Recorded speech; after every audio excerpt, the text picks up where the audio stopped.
This is Miss A. She is a whistleblower.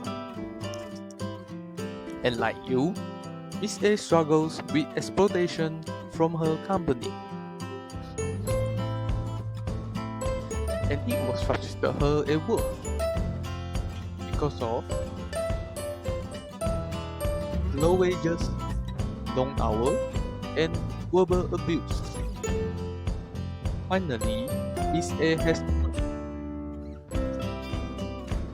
so let us expose their deeds. We can expose the truth by anonymous, by for rights, good working culture, and formal warning. At the same time, Miss A experiment anonymous. Hence, the company is being investigated. Yes, look how justice is unfolded.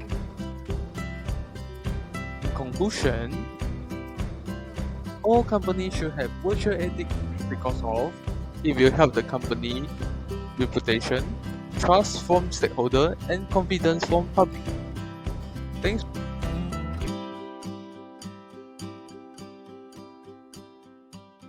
Created using Powtoon.